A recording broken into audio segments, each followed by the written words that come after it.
எல்லாருக்கும் 2 கண்ணு இருந்து தான் பார்த்திருப்போம். ஆனா இந்த விலங்குக்கு 5 கண்ணு இருக்கு. கேட்கவே ரொம்ப ஆச்சரியமா இருக்குல்ல? எஸ், நம்ம பூமியில எத்தனையோ விசித்திரமான விலங்குகளை பார்த்திருப்போம். சிலது ரொம்ப பயங்கரமா இருக்கும், சிலது காமெடியா இருக்கும். ஆனா இன்னைக்கு நம்ம பார்க்க போற இந்த விலங்கு இந்த உலகத்திலேயே ரொம்ப வித்தியாசமான ஒரு வேற்றுகிரக வாசி மாதிரி இருக்கிற ஒரு மர்மமான உயிரினம் தான் இந்த விலங்கு. சரி, இந்த விலங்கு எங்க இருந்து வந்துச்சு? ஏன் இதுக்கு மட்டும் 5 கண்ணு இருக்கு? இப்படி இந்த விலங்கை பத்தின எல்லா இன்ஃபர்மேஷன்ஸையும் டீடைல்டா பார்க்கலாம்.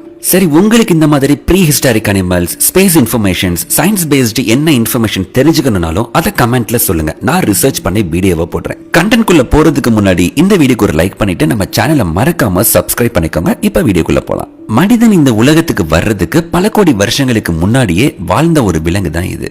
நீங்க வீடியோல பாத்துட்டு இருக்க இந்த விலங்கோட உருவம் இப்படிதான் இருக்கும். இப்ப நம்ம டைம் டிராவல் பண்ணி கிட்டத்தட்ட 50 கோடி வருஷங்களுக்கு முன்னாடி இருந்த உலகத்துக்கு போய் இந்த விலங்கை பத்தின இன்ஃபர்மேஷன்ஸ் எல்லாத்தையும் டீடைல்டா பார்க்க போறோம். 50 கோடி வருஷங்களுக்கு முன்னாடி இந்த இடத்தை கேம்பிரியன் காலம் அப்படின்னு சொல்லுவாங்க. இந்த உலகமே அப்போ ஒரு அமைதியான கடலுக்கு அடியில தான் இருந்துச்சு. பல உயிரினங்கள் அப்பதான் மெல்ல மெல்ல உருவாகிட்டு இருந்துச்சு. அப்படி உருவான ஒரு விசித்திரமான உயிரினம் தான் இந்த ஓபாபினியா. இது பாக்குறதுக்கு ஒரு ஆர்த்ரோபாட் மாதிரி தான் இருக்கும். இது நம்ம இப்ப பாக்குற பூச்சியோ நண்டோ கிடையாது. ஆனா பூச்சிகளுக்கும் நண்டுகளுக்கும் முன்னோடி மாதிரி இதை கருதலாம். இது கடலுக்கு அடியில சேத்துல ஊந்து போற மாதிரியான ஒரு உயிரினம். இதோட சைஸ் பாத்தீங்கன்னா ஒரு சாதாரண விரலோட அளவு தான் இருக்கும். கிட்டத்தட்ட 4 சென்டிமீட்டர்ல இருந்து 7 சென்டிமீட்டர் வரதான் இது வளரும். ஆனாலும் இது ஒரு வேட்டையாடி, அதாவது பிரெடேட்டர் அப்படின்னு சொல்லுவாங்க.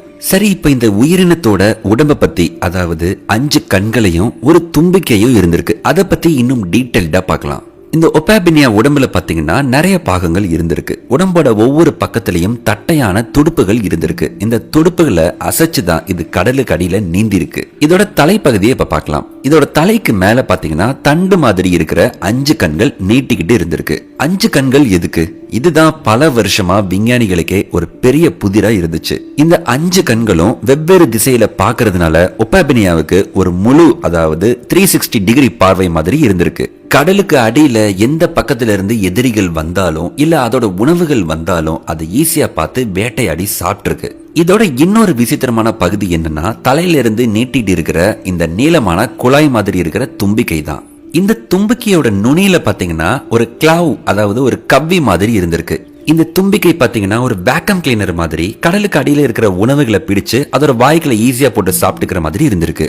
சரி, இது என்ன மாதிரி உயிரினங்களை வேட்டையாடி சாப்பிட்டுருக்கோம் அப்படின்னா, சின்ன சின்ன புழுக்கள், சாஃப்டான உடம்பு இருக்கிற மாதிரியான உயிரினங்களை இது சேத்துல இருந்து தேடி பிடிச்சு சாப்பிட்டுருக்கு. இதோட எதிரிகள் யாரு அப்படின்னா, அந்த காலத்துல அனோமெலோகாரிஸ் அப்படின்னு ஒரு பெரிய வேட்டையாடி உயிரினம் இருந்துச்சு. அதுதான் இந்த ஒபாபினியாவோட முக்கியமான எதிரியா இருந்திருக்கும்னு ஆராய்ச்சியாளர்கள் சொல்றாங்க. சரி, இப்ப உங்களுக்கு ஒரு சந்தேகம் வரலாம். இவ்வளவு விசித்திரமான ஒரு உயிரினத்தை பத்தி இவ்வளவு டீடைல்ஸ் நமக்கு எப்படி கிடைச்சது? இதுதான் நம்ம கதையோட முக்கியமான பகுதி. இது கனடாவோட பர்கஸ் ஷேல் அப்படின்னு ஒரு இடத்துல தான் இந்த உயிரினத்தோட புதைப்படிவங்கள் கிடைச்சது. இந்த இடம் பாத்தீங்கன்னா மென்மையான உடம்பு இருக்கிற உயிரினங்களோட புதைப்படிவங்களை பாதுகாக்கிற ஒரு ரொம்ப அரிதான இடம் அப்படின்னு சொல்றாங்க. இந்த உயிரினத்தை முதல்ல கண்டுபிடிச்சவர் யாரு அப்படின்னா, சார்லஸ் டூலிட்டில் வால்காட் அப்படிங்கிற ஒரு விஞ்ஞானி தான். இவர் 1912 வருஷத்துல இந்த புதைப்படிவத்தை கண்டுபிடிச்சாரு. ஆரம்பத்துல இந்த புதைப்படிவம் ரொம்ப சின்னதா இருந்தனால அதை ஆராய்ச்சி செஞ்ச விஞ்ஞானிகளே ரொம்பவே கன்ஃபியூஸ் ஆயிருக்காங்க. ஏன்னா இந்த உருவம் எந்த ஒரு விலங்கோடையும் ஒத்து போகல. ஏன்னா எல்லா விலங்குக்குமே 2 கண்ணு இருந்துதான் பார்த்திருப்போம். ஆனா இந்த விலங்குக்கு 5 கண்ணு, ஒரு தும்பிக்கை, ஒரு டிஃபரெண்டா இருக்கிறனால இதெல்லாம் உடம்புல என்ன பார்ட் அப்படிங்கறதே தெரிஞ்சுக்கிறதுக்கு ரொம்ப கஷ்டமா இருந்திருக்கு. ஆனாலும் ஹாரி விட்டிங்டன் அப்படின்னு ஒருத்தர் திரும்பவும் அந்த புதைப்படிவங்களை டீடைல்டா ஆராய்ச்சி பண்ணும்போது தான் அதுல இருக்கிற அந்த 5 கண்களையும் தும்பிக்கையும் தெளிவா அடையாளம் கண்டுபிடிச்சாங்க. இப்படித்தான் இந்த மர்மமான உயிரினத்தை பத்தி நமக்கு தெரிய வந்திருக்கு. இந்த ஒபாபினியா மாதிரி அந்த கேம்பிரியன் காலத்துல இன்னும் நிறைய விசித்திரமான உயிரினங்கள் வாழ்ந்திருக்கு. அதுல ஒரு 3-4 உயிரினங்களை மட்டும் சொல்றேன், தெரிஞ்சுக்கோங்க. ஒன்னு அனோமெலோகாரிஸ். இதுவும் ஒரு மிகப்பெரிய ஆர்த்ரோபாட், ஒபாபினியாவோட முக்கியமான எதிரி. இதுவும் பல விசித்திரமான வடிவத்துல இருந்திருக்கு. அடுத்து ஹாலுசினியா. இது பாக்குறதுக்கு ஒரு புழு மாதிரி இருந்திருக்கு. ஆனா உடம்புக்கு மேல கூர்மையான முட்கள், அதாவது முள்ளா இருந்திருக்கு. அடுத்து வைவாக்சியா. இது பாத்தீங்கன்னா ஒரு புழுக்கு மேல ஓடு இருந்தா எப்படி இருக்கும் அந்த மாதிரி இருந்திருக்கு. இதோட உடம்புலையும் பாத்தீங்கன்னா முள்ளா இருந்திருக்கு. அடுத்து ட்ரைலோபைட்ஸ். இது அந்த காலத்துல ரொம்ப பிரபலமான உயிரினமா இருந்திருக்கும் அப்படின்னு சொல்றாங்க. மீன்களுக்கு முன்னாடி கடல்ல இதுங்க தான் அதிகமா இருந்துச்சு அப்படிங்கிறது ஒரு கருத்தா இருக்கு. இந்த மாதிரி இவ்வளவு விசித்திரமான உயிரினங்கள் அப்போ எப்படி வந்துச்சு அப்படின்னா அதுக்கான காரணம் கேம்பிரியன் வெடிப்பு தான் அப்படின்னு சொல்றாங்க.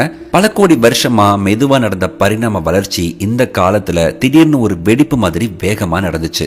ஒரே சமயத்துல பல புதிய விலங்குகளும் இனங்களும் கடலுக்கடியில உருவாகிருக்கு. எல்லா பக்கமும் புதிய உயிரினங்கள் வந்தனால உணவுக்கும் வாழ்ற இடத்துக்கும் பயங்கரமான போட்டியா இருந்திருக்கு. சரி, இப்போ 5 கண்கள் இருக்கிற இந்த உயிரினம் எதிரிகள் வந்தாலும் அதோட உணவு வந்தாலும் ஈஸியா கண்டுபிடிச்சிரும். அப்படி இருக்கும்போது இந்த உயிரினம் எப்படி அழிஞ்சது அப்படிங்கறத சிம்பிளா சொல்றேன். கேம்பிரியன் வெடிப்புல புதிய உயிரினங்கள் வந்தனால ஒப்பாபெனியாவை விடவும் வேகமாவும் பெரிய பயங்கரமான வேட்டையாடிகள் உருவாகி இருக்கு. இந்த புதிய வேட்டையாடிகளை ஒப்பாபெனியாவால சமாளிக்க முடியாம போயிருக்கலாம். கடலோட சூழ்நிலை மாறினாலையும் அதோட உணவு கிடைக்காம போயிருந்திருக்கலாம். ஒப்பாபெனியா மட்டும் இல்லாம அந்த காலத்துல வாழ்ந்த ஹாலுசினியா, வைவாக்சியா இந்த மாதிரியான பல விசித்திரமான உயிரினங்களும் இந்த புதிய சூழலை சமாளிக்க முடியாம காலப்போக்குல ஆயிரக்கணக்கான வருஷங்களா மெல்ல மெல்ல அழிஞ்சு போயிருக்கு. சொல்ல போனா இதுதான் பரிணாம வளர்ச்சியோட விதி.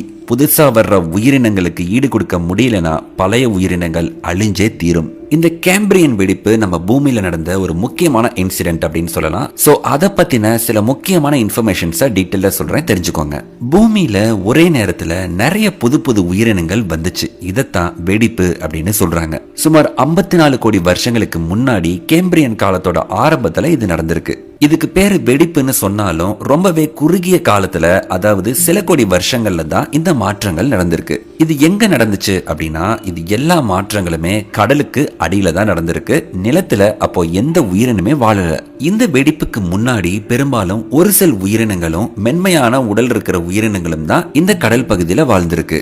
நிறைய உயிரினங்களுக்கு பாத்தீங்கன்னா எலும்புக்கூடு மாதிரி கடினமான பாகங்கள் அதோட உடம்புல இல்ல. அதனால அதோட புதைப்படிவங்கள் நமக்கு கிடைக்கல. இந்த வெடிப்பு காலத்துல தான் பல உயிரினங்களுக்கு ஓடுகள், எலும்புகள், முட்டைகள் மாதிரி கடினமான பாகங்கள் உருவாச்சு. இந்த கடினமான பாகங்கள் உருவானனால தான் இந்த காலகட்டத்திலையும் அப்ப வாழ்ந்த உயிரினங்களோட படிமங்கள் நமக்கு இப்ப கிடைச்சிருக்கு.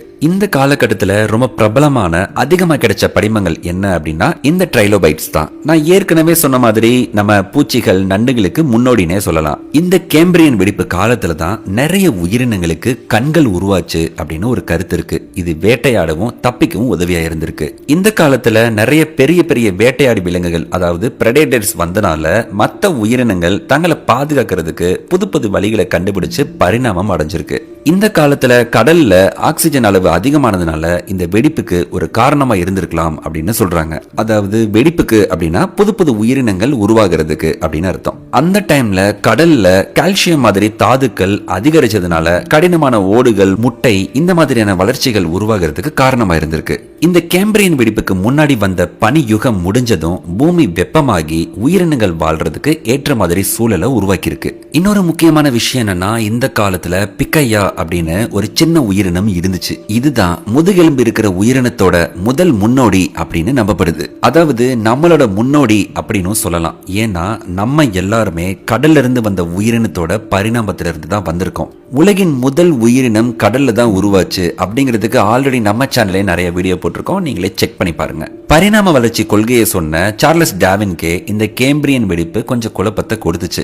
ஏன்னா திடீர்னு எப்படி இவ்வளவு உயிரினங்கள் ஒரே நேரத்துல வந்துச்சு அப்படின்னு அவருக்கே ஒரு கேள்வி இருந்துச்சாம். இந்த வெடிப்பு ஏன் இப்படி திடீர்னு நடந்துச்சுங்கிறதுக்கு இன்னும் முழுமையான பதிலே யாருமே கொடுக்கல. இத பத்தி ஆராய்ச்சி இன்னும் நடந்துட்டு தான் இருக்கு. சரி, ஒரு கன்க்ளூஷனுக்கு வருவோம். இப்ப பாத்தீங்களா நம்ம பூமி எவ்வளவு ஆச்சரியமான உயிரினங்களை கொடுத்திருக்கு. ஒப்பாபெனியா மாதிரி பல விசித்திரமான உயிரினங்கள் இந்த உலகத்துக்கு வந்து ஒரு சின்ன ஒரு ஷார்ட் டைம்ல வாழ்ந்து அதுக்கப்புறம் மறைஞ்சும் போயிருக்கு. சோ இந்த உயிரினம் நமக்கு முக்கியமான ஒரு பாடத்தை கத்து கொடுக்குது. பூமியில எந்த உயிரினமும் நிரந்தரமே கிடையாது. காலம் மாறும்போது இயற்கைக்கு தகுந்தபடி மாத்திக்கிட்டே இருக்கும். வலிமையான புது உயிரினங்கள் வலிமை இல்லாத பழைய உயிரினங்களை அழிச்சிரும். இந்த மாதிரி வேற என்ன உயிரினங்களை பத்தி நீங்க தெரிஞ்சுக்கணும்னு நினைச்சாலும் அதை கமெண்ட்ல சொல்லுங்க. அடுத்த வீடியோல உங்களை சந்திக்கிறேன். நன்றி.